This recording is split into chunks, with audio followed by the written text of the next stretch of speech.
Shalom, graça e paz, boa noite. Tudo bem? Nós estamos aqui hoje para realizar mais uma célula. Hoje em um local diferente, pois nós estamos fazendo algumas melhorias na sua igreja e na nossa igreja para receber você melhor juntamente com sua família. Hoje eu estou aqui de casa gravando essa célula, mas espero que o Senhor possa te tocar onde você estiver. E como nós fazemos todas as vezes, vamos orar para que a gente possa dar início nessa célula, convidar o Espírito Santo a fazer parte desse momento. Se você pode aí no seu lugar, feche os teus olhos e faça uma breve oração, convidando o Espírito Santo de Deus para te trazer a iluminação, o entendimento do que vai ser ministrado aqui nessa noite. Amém? Senhor, nessa noite nós te bendizemos, Pai. Nós agradecemos o Senhor porque nós estamos ao fim de mais um dia, por Tua graça, por Tua misericórdia, e estamos nos unindo nessa noite, unindo a nossa fé, Deus, para que a palavra ministrada nessa noite possa gerar frutos em nossa vida. Te convidamos, Espírito Santo de Deus, ministra aos nossos corações, fala, Deus, ao coração de cada um a Tua verdade, aquilo que nós precisamos de mudar em nossas vidas em nome de Jesus. Nos dê o entendimento dessa palavra, que essa palavra seja compartilhada com aqueles que nós amamos, Senhor. Espírito Santo de Deus, seja bem-vindo em minha casa, seja bem-vinda, Pai, onde essas pessoas te convidarem a estar presente. Que esse louvor que está tocando seja uma canção da verdade, que nós possamos compreender esse amor que o Senhor tem por nós. Em nome de Jesus, Pai, fala aos nossos corações nessa noite. Você que pode, adora o Senhor com esse louvor. Eu vou deixar ele tocar aqui um tempinho, para que, se você não teve tempo hoje de adorar a Deus, esse seja o seu momento. Amém? Eu desconheço um outro amor assim.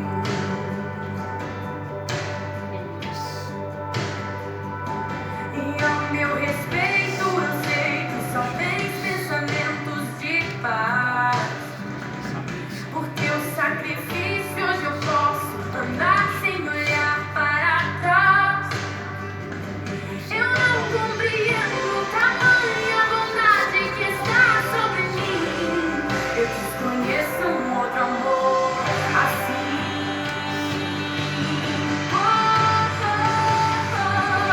Que amor é esse? Graça incalculável. Não tem interesse, não quer nada em troca. Tua vontade é boa, perfeita e agradável para mim.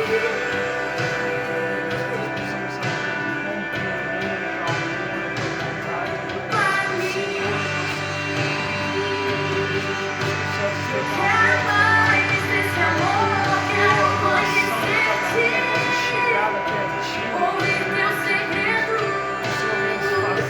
Não importa o preço, eu lanço inteiro, sentindo os teus braços, perfeitos que eu faço para mim. Através desse hino, Pai, em nome de Jesus. Flui através da vida de cada um, em nome de Jesus.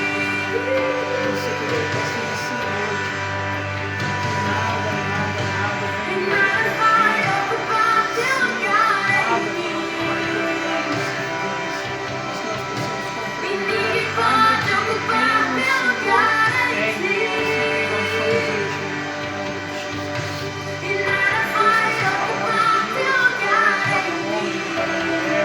Eu desconheço um outro amor assim.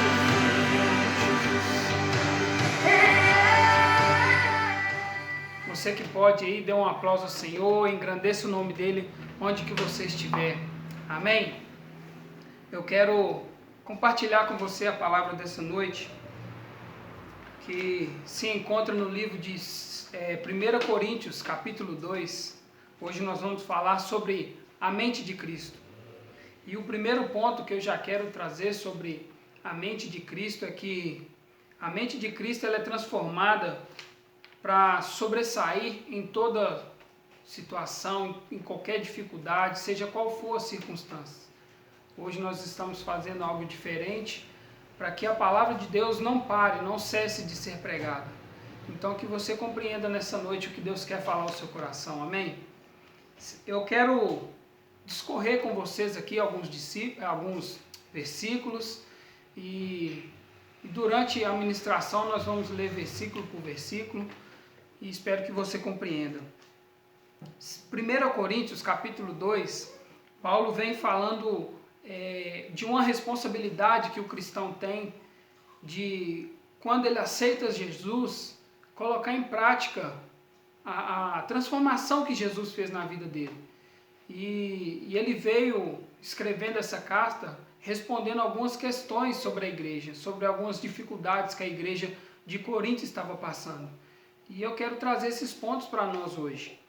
A mente de Cristo, ela não está baseada em lógicas e métodos humanos, mas no poder de Deus que opera em nós. Tentar entender a mente de Cristo com conhecimento e a ciência humana é um erro, pois ela é uma mensagem espiritual que exige relacionamento. E o tema central da carta é o dever do cristão de colocar em prática o resultado da sua rendição a Cristo. O cristão deve lembrar que a nova vida em Cristo requer dele uma nova maneira de viver. A mente de Cristo fala de um novo tempo instaurado sobre as nossas vidas, porque não adianta nós falarmos que nós somos novos, que nós aceitamos a Jesus, mas os nossos pensamentos não mudam, as nossas atitudes não mudam. Então a mente de Cristo fala muito de uma mudança no caráter, das coisas que você fazia, hoje você não vai fazer mais, porque você tem a mente de Cristo. Cristo, ele é a nossa salvação, ele é o motivo de tropeço para toda razão e sabedoria, pois ele é o Cristo crucificado, que une a todos nele, porque aqueles creem nele. Todos aqueles que creem em Deus, ele une e faz um só corpo. E esse corpo somos nós, é eu, é você, é as pessoas que você tem pregado, é as pessoas da sua célula, da sua casa, aquelas pessoas que têm ouvido a palavra da sua boca, se tornam parte do corpo de Cristo. E aí o primeiro ponto que eu quero trazer aqui, são 5 pontos, são 5 verdades da mente de Cristo. O primeiro está escrito no versículo 5 e 6 do capítulo 2, que diz assim: para que a vossa fé não se apoiasse em sabedoria humana, e sim no poder de Deus. Entretanto, expomos sabedoria entre os experimentados, não porém a sabedoria deste século, nem a dos poderosos dessa época, que se reduzem a nada. O evangelho não é transmitido por meio de eloquência, mas por mensageiros humildes que dão testemunho da cruz. Não é aquela explosão que você tem de gritar, de fazer as coisas acontecer, que vai transformar a vida das pessoas. O que vai transformar a vida das pessoas é a sua mente, é a sua atitude, a sua humildade, o seu caráter transformado. Porque não adianta você ter um grande conhecimento, um grande entendimento, seja na área que você trabalha ou até mesmo na Bíblia, mas não tiver o poder do Espírito Santo. Porque aquele pessoal, aquela igreja, da igreja de Corinto, estava achando que o entendimento, o conhecimento é que fazia as coisas transformar. E não era isso. Paulo veio alertando que era o poder da palavra na vida de uma pessoa. Era o poder que fluía através da vida daqueles que ministravam.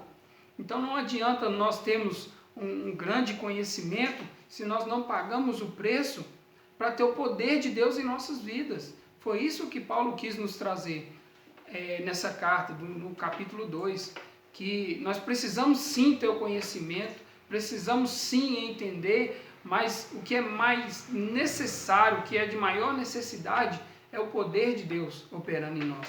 E é isso que vai fazer com que a vida das pessoas sejam transformadas. Então esse é o primeiro ponto da mente de Cristo, de uma mente renovada. É o poder de Deus fluindo através de pessoas, através de mim, através de você.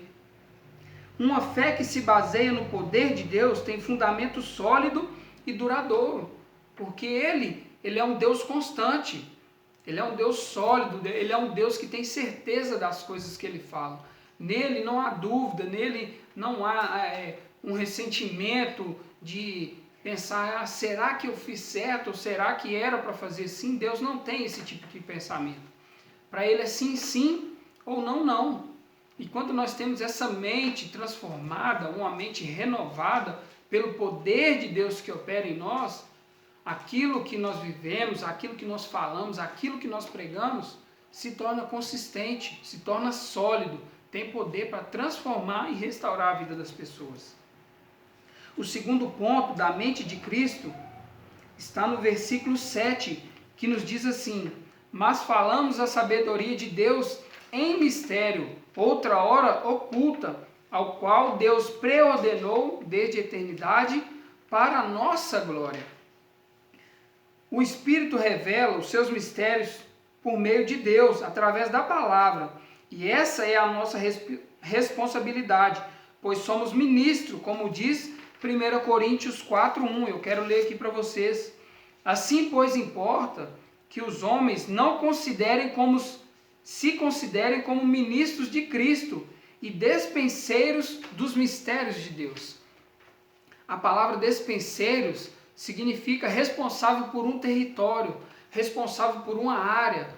Qual é a área que você é responsável? Qual é o território que você é responsável? É a sua casa, é a sua célula, é o seu trabalho. Onde que você ministra? Onde que você leva a palavra de Deus? Lá você é o dispenseiro, lá você é o responsável. É isso que Paulo nos trouxe aqui no capítulo 4, porque todos nós temos uma autoridade a partir do momento que nós começamos a fazer parte do corpo de Cristo. E aí a autoridade que é concedida a você é o território que você trabalha, é as pessoas que você trabalha, é os discípulos, é os amigos, é os irmãos. Você é dispenseiro, é aquele que revela os mistérios de Deus, porque tem muita coisa de Deus que está oculta hoje, que vai ser revelada amanhã através da sua vida, para transformar a vida de outras pessoas, mas também tem coisas que vai continuar em mistério, porque não é da sua responsabilidade, não é do seu território. Deus vai revelar isso para outras pessoas. Então seja responsável pelo ministério que você trabalha, pelo lugar que você trabalha. Você é dispenseiro lá, você é responsável por aquele território. Esse é o segundo ponto, que a sabedoria de Deus ela é revelada àqueles que são responsáveis por um território. Seja você líder de célula, seja você um Timóteo, ou seja você também um ouvinte. Se você ouve, é para que você possa ensinar. A palavra de Deus ela não vem somente para ficar no seu coração. Ela vem para que ela seja aprendida, você começa a viver e aí você começa a transmitir. Então você é responsável por algum território. O terceiro ponto da mente de Cristo é que Cristo dá aos cristãos direção através do Espírito, no versículo 10 e 12. Eu quero ler aqui para vocês também, versículo 10 e 12. Mas Deus nulo revelou pelo Espírito, porque o Espírito a todas as coisas perscruta, até mesmo as profundezas de Deus. Porque qual dos homens sabe as coisas do homem, senão o seu próprio Espírito, que está nele? Assim também as coisas de Deus. Ninguém as conhece, senão o Espírito de Deus. Ora, nós não temos recebido o Espírito do mundo, e sim o Espírito que vem de Deus, para que conheçamos o que por Deus nos foi dado gratuitamente. Aqueles que foram batizados em Espírito, no Espírito, através de Cristo, recebem os status de plenos filhos, de verdadeiros filhos. Você confessou Jesus, você batizou, ali você está mostrando para o mundo, para as pessoas que estão ao seu lado, que a fé que você declara, ela é verdadeira na sua vida, você vai levar ela adiante. Então, Deus quer revelar coisas a você através do Espírito, através das atitudes que você tem, de se entregar, de fazer os passos, de fazer as coisas que Jesus fez. Jesus foi batizado para nos ensinar que nós deveríamos fazer isso. E aí quando você faz o mesmo, você está revelando a sua fé, você está declarando para as pessoas que agora você tem uma nova vida, que agora você é uma nova pessoa. Gálatas 4:6 nos fala um pouco sobre isso. Eu vou abrir aqui para vocês. Gálatas 4:6 nos diz assim: e porque vós sois filhos, enviou Deus ao nosso coração o Espírito do seu Filho, que clama, Abba, Pai. Essa palavra de Abba, Pai é uma expressão de intimidade, uma expressão de relacionamento mais íntimo, porque se tornou filho. Você que é filho, quando você chega diante da presença do seu pai, você não pede licença, você não tem medo, você não cria circunstâncias, você chega diante do seu pai e fala o que tiver que falar, pede o que tiver que pedir, porque você já tem um relacionamento, você já tem uma intimidade com ele, e diferentemente quando nós chegamos diante de outras pessoas, quando você chega diante da casa de outras pessoas, você pede licença, eu posso entrar, ou a pessoa te convida, porque não é um lugar que você tem intimidade. Mas a casa do Pai é um lugar da nossa intimidade, a gente chega e tem total liberdade. E aí sim, quando a gente tem essa liberdade, esse entendimento, nós começamos a ter a revelação de Deus sobre a nossa vida. E Ele quer nos revelar através dessa intimidade. Não chegar diante da presença de Deus com receio, com medo, porque Ele nos chama de filho. Quando nós confessamos, quando nós o aceitamos, quando nós batizamos. Então tem direções na sua vida que ainda talvez você está perdido, é porque está faltando algum ponto na sua vida, porque alguma coisa na sua mente não foi transformada ainda. Talvez você não entendeu que quando você levantou a sua mão, declarou Jesus como seu único e suficiente Salvador, você se tornou filho. Talvez você não entendeu isso e está criando uma dificuldade para se achegar diante de Deus. E Ele sendo seu Pai. Então não crie essa dificuldade, não crie essa barreira para que você possa chegar diante de Deus, porque as direções que Ele tem para você está nesse relacionamento de intimidade de pai para filho. O quarto ponto é: a mente de Cristo não é entendida sem o Espírito. Versículo 14, que nos diz assim: ora, o homem natural não aceita as coisas do Espírito de Deus, porque lhes são loucura, e não pode entendê-las, porque elas se discernem espiritualmente. O homem guiado pela alma, pela carne, ele milita contra o Espírito, ele guerreia contra o Espírito. E a palavra que Paulo usou aqui como homem natural, ela se refere a um homem guiado pela alma, pelos desejos da carne, pelo pecado. Esse homem não vai ter o entendimento do Espírito, não vai ter a revelação de Deus. Ele não vai conseguir compreender as coisas de Deus sobre a vida dele. Gálatas também nos fala a respeito sobre o homem guiado pela alma. Eu quero ler com vocês Gálatas 5:16, que diz assim: digo, porém, andai no Espírito, e jamais satisfareis as concupiscências da carne, porque a carne milita contra o Espírito, e o Espírito contra a carne, porque são opostos entre si, para que não façais o que porventura seja do vosso querer. Mas se sois guiados pelo Espírito, não estáis sobre a lei. Ora, as obras da carne são conhecidas, e são prostituição, impureza, lascívia, idolatria, feitiçaria, inimizade, porfia, ciúmes, iras, discórdia, dissensões, facções, invejas, bebedices, glutonaria e coisas semelhantes a essa, a respeito das quais eu vos declaro, como já outra hora vos preveni, que não herdarão o reino de Deus os que tais coisas praticam. Esse é um homem guiado pela carne, pela alma. É um homem que comete esse tipo de pecado, esse tipo de situação que faz separação entre ele e o Espírito. Então você não tem que deixar ser guiado pelo homem natural, porque Deus não te chamou para andar no natural, Deus te chamou para andar no sobrenatural. O que eu ministrei na célula passada? Que Pedro foi chamado para andar sobre as águas, e andar sobre as águas é andar no território sobrenatural. Quem quer andar no natural, anda em terra firme. Deus te chamou para andar no sobrenatural. Ele te chamou para que você possa guerrear com Ele e vencer essa guerra, porque Ele não perde uma guerra. A partir do momento que o homem recebe o Espírito Santo, começa uma batalha contra o velho homem. 1 Coríntios 2, 12. Eu quero ler aqui para vocês. Ora, nós não temos recebido o Espírito do mundo, e sim o Espírito que vem de Deus, para que conheçamos o que por Deus nos foi dado gratuitamente. O que nos foi dado gratuitamente? O Espírito Santo de Deus. Nós não fizemos nada para merecer o Espírito Santo de Deus na nossa vida. Pelo contrário, nós temos muitas coisas contra. O que é isso? É o pecado. É o pecado que causa separação entre nós e Deus. E todo tipo de pecado, ele guerreia contra o Espírito. Então Deus nos deu por graça, por bondade.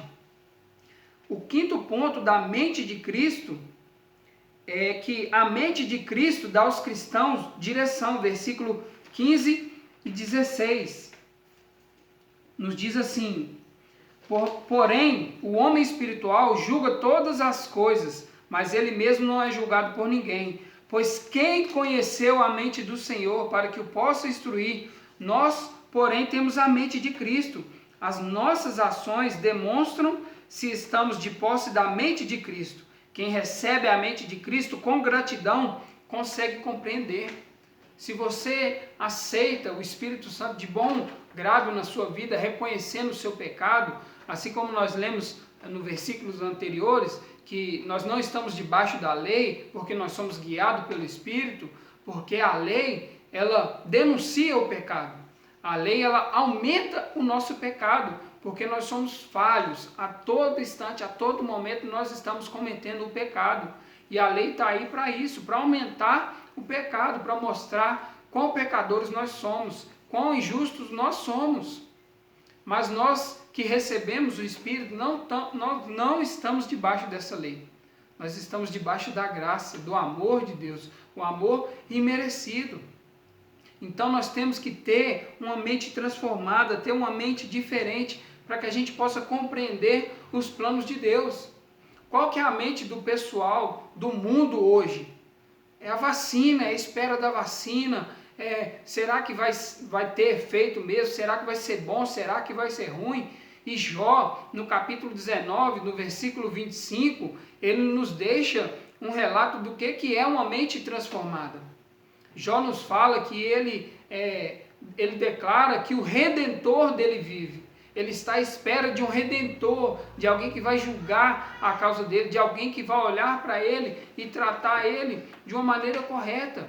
E quem que é o nosso Redentor?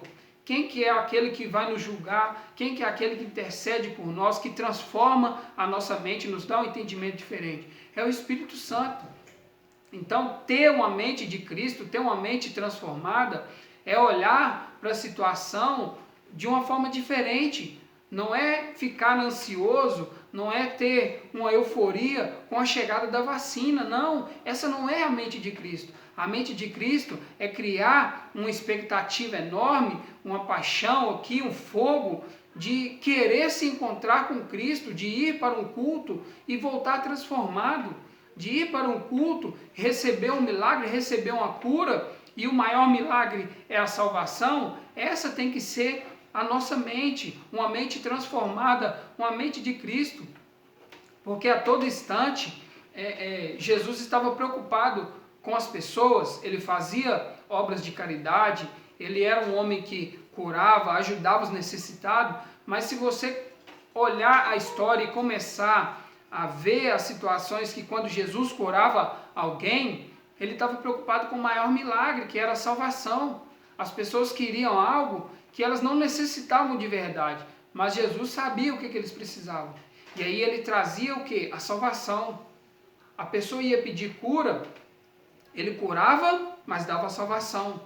A pessoa estava correndo um risco de morte, a mulher que ia ser apedrejada, ele deu ali uma liberdade para ela, conseguiu fazer com que ela não fosse morta e trouxe para ela a salvação. Essa é a mente de Cristo. É salvar as pessoas, é alcançar a vida das pessoas. Ter a mente de Cristo significa possuirmos a capacidade espiritual de discernir o chamado de Deus até a cruz. Ter a mente de Cristo é não ser um homem natural guiado pelo pecado, mas ser um homem guiado pelo Espírito Santo, habitado por Ele e recebendo as verdades de Deus que estão ocultas ao mundo. Essa é a mente de Cristo, é ter um pensamento diferente em relação a tudo que está acontecendo no mundo, é receber as verdades que estão ocultas para muitos e transmitir para essas pessoas. Sabe aquelas pessoas que você conhece, que lê a Bíblia e sempre está te perguntando alguma coisa e você tem a capacidade de responder? Sabe essas pessoas? Essa atitude que você tem é da mente de Cristo, é de uma mente transformada, é de uma mente renovada por Cristo. E assim nós devemos viver a cada dia, mudar os nossos pensamentos. E é o campo de batalha mais difícil que nós passamos. É a nossa mente, é a guerra que a gente passa aqui, nós não declaramos ela para todo mundo, porque é uma guerra enorme.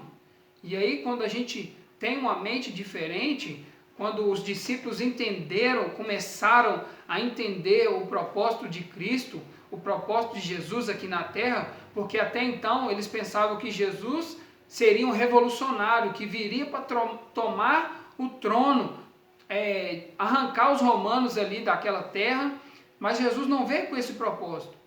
Mas os discípulos pensaram que seria esse, e aí quando eles começaram a entender, a mente dele começou a ser transformada, a mente deles começaram a ser renovadas, porque eles entenderam um propósito, eles entenderam o chamado do que Deus tinha para eles. E aí quando você começar a entender esse propósito, esse chamado de Deus na sua vida, as coisas vão fluir. Aquilo que era difícil vai se tornar fácil, porque você vai ter a mente de Cristo sobre a sua vida. A expressão da mente de Cristo está mais uma vez escrita em Gálatas 2, 20. Gálatas 2, 20. Que nos diz assim: logo, já não sou eu quem vive, mas Cristo vive em mim.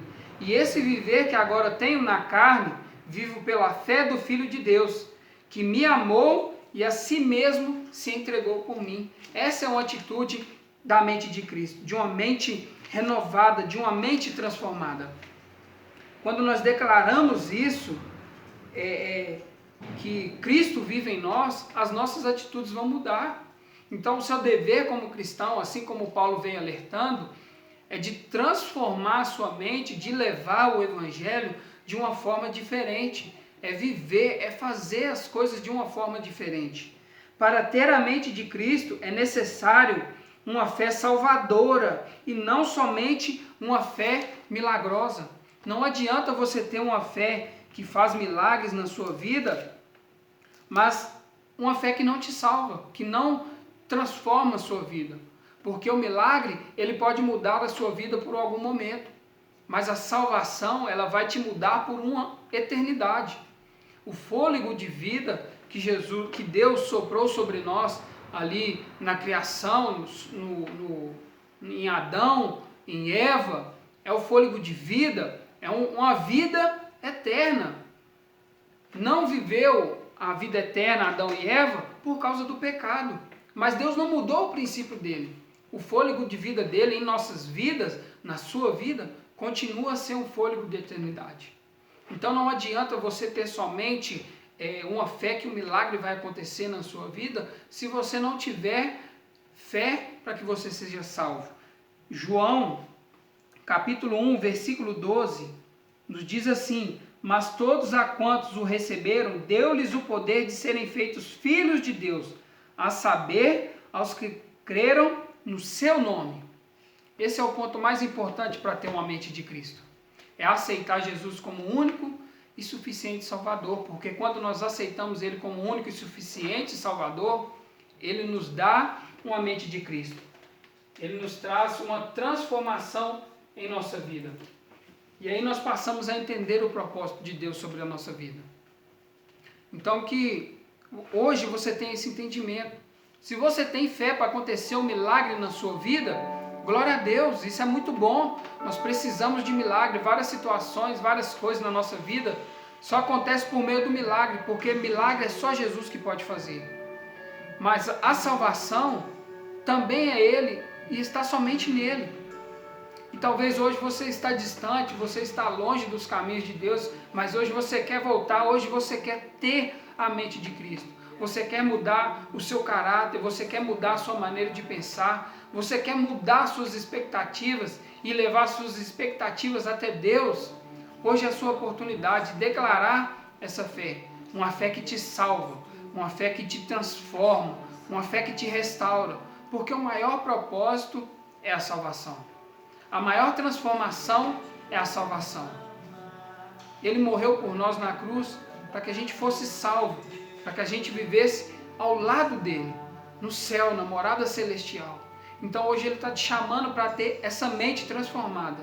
A mente transformada é para aqueles que são filhos, para aqueles que são achegados, aqueles que querem estar mais próximo dele. Então hoje, se você quer reconciliar ou até mesmo aceitar Jesus como o seu único e suficiente Salvador e ter a mente de Cristo que é dada somente aos filhos, eu quero fazer uma oração com você, uma oração que eu aprendi desde a primeira vez que eu fui na igreja. Então, se você quer aceitar, reconciliar, se você pode, você vai fechar os seus olhos e eu quero orar por sua vida. Senhor, nessa noite, eu quero te entregar o teu filho ou a tua filha, que hoje quer ter essa mente de Cristo, essa mente renovada, a mente restaurada. Hoje eles estão reconciliando, estão aceitando o Senhor como único e suficiente Salvador. Deus, escreve o nome deles no livro da vida, que pecado algum venha apagar esse nome, pois o seu amor seja maior do que qualquer circunstância.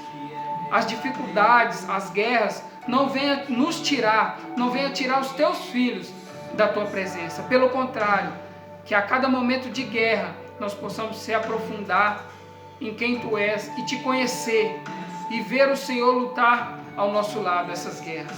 Que nós não venhamos olhar nem para a direita e nem para a esquerda, mas que o Senhor seja o nosso único objetivo, que o Senhor seja o nosso único alvo. Deus, capacita cada um, dê revelações, dê instruções para que nós possamos permanecer com a mente de Cristo, uma mente renovada, que a nossa expectativa esteja na sua volta, que a nossa expectativa esteja em te conhecer, Senhor. Assim eu oro por cada um, seja homem ou mulher, os nomes de cada um deles, Deus. Eu sei, com a minha fé e a fé que está sendo declarada aí, nesta hora, os nomes estão sendo escritos no livro da vida. Assim eu oro por cada um em nome de Jesus. Amém e amém. Amém, queridos? Eu espero que você possa viver essa palavra. Ore a Deus pedindo revelações em cima do que foi ministrado aqui nessa noite. Hoje, Deus trouxe essa palavra para que Ele possa transformar algo na sua vida. Eu quero te fazer o convite desde já para estar participando conosco do culto amanhã de cura e libertação às 20 horas. Domingo nós temos a escola dominical às 9, culto da família às 9h50 e culto de celebração às 18 horas. Você é o nosso convidado e te espero para a próxima célula. Shalom, graça e paz.